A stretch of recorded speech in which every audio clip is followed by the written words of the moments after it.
Hey, on this video, we're going to be talking about 4 ways of upgrading your NAS.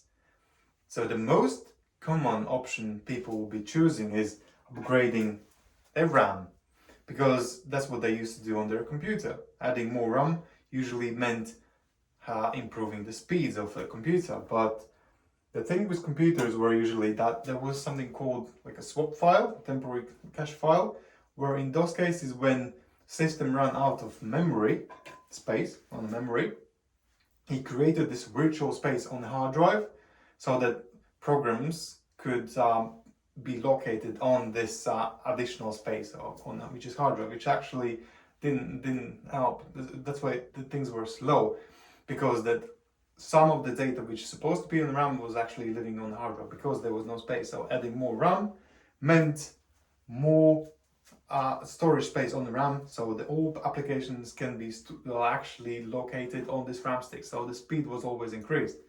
But with NAS, is not always the case, because most often you will see that there is 4 gigabytes or 2 gigabytes RAM available, but you never actually use all of this available space. So what you need to check, you need to go to Task Manager and actually check if you are running out of space or not.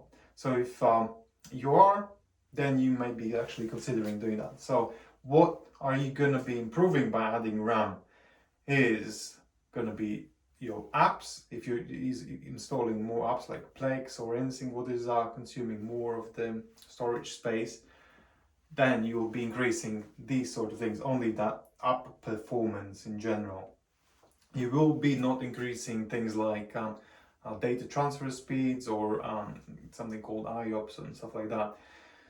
So that would be the first option. If you are running out of space on your memory, do consider upgrading your RAM, but this is not going to be improving data transfer speeds.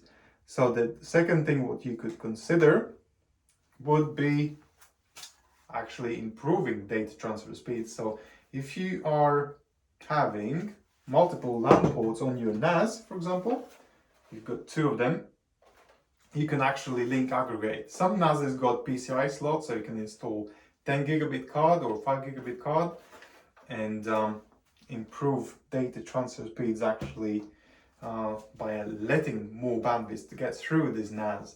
So that would be a way of doing that. So if you don't have PCIe slot, you can link aggregate those 2 LAN ports. You will need Netgear or any other branded switch, which is a smart switch. That means you can enable link aggregation, which is going to mean you can bond together 2 LAN ports on your NAS and on your switch, and then you will connect to your computer, which has either 2.5 gigabit LAN connection, 5 gigabit or 10 gigabit is backwards compatible, and you will effectively double the speeds of our data transfers. You can also, it is still experimental from QNAP, people do use on Synology QNAP USB 3 5 gigabit adapter, so you could actually improve data transfer speeds by having this 5 gigabit port on your Synology, or in fact on your QNAP.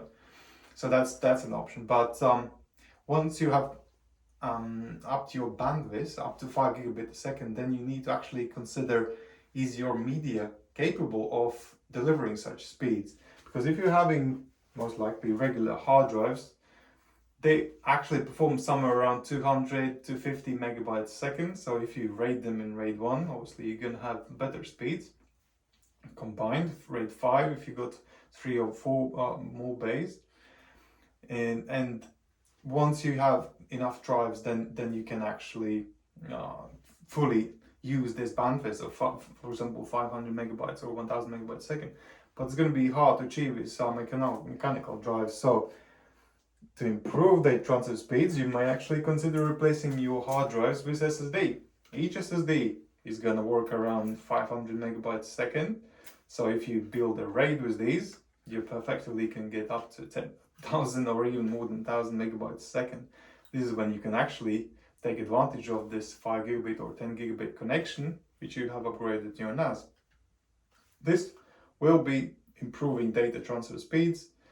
Not only that, if you choose to only replace, for example, 1 or 2 mechanical drives on your NAS with SSD, you can allocate this SSD to be used for application installation. So if you install Plex or any other, or virtual machines, for example, all this data will be living on SSD. And what is useful is that IOPS are so much better than on SSD compared to hard drives. So it means all small temporary cache files can be accessed really fast, really instantly from SSD, whereas mechanical drives take some time to get these files back. So that improves general performance of a NAS. So all of the apps will be loading quicker, they will be more responsive, everything's going to be snappier, and also data transfer speeds will be increased by choosing that.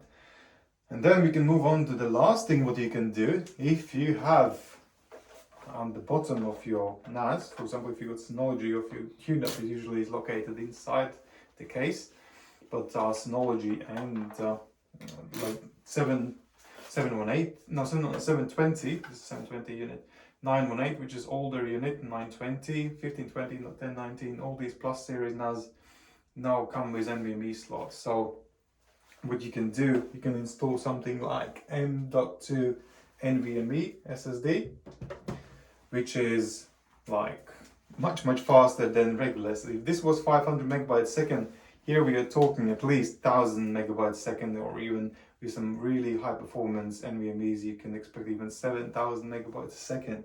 But always check as well what sort of PCIe lane it connects on the NAS. That will determine the speed of this SSD, how much it can actually deliver to the NAS.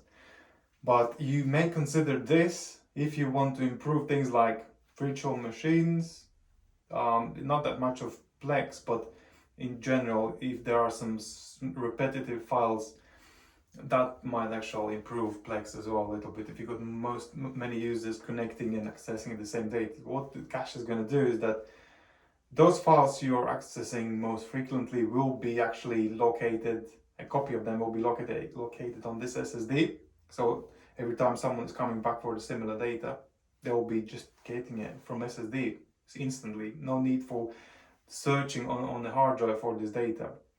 If you enable read and write cache, that means that all data what you're writing will be first actually landing on SSD. So it doesn't need to do scrubbing on the hard drive. So it's going to improve data transfer speeds, yes, virtual machines, web servers, database servers, everything to do is really fast small file transfers. So in general in IOPS. So these have been the 4 ways of upgrading your NAS and speeding up your NAS. I hope this was helpful. If you got any questions, you can go to NAS Compares, fill the form on the right hand side, or send the email to info@nascompares. And if the question will be interesting, we're going to shoot a video like this, and we can help the world. Isn't that great? Have a lovely day yourself.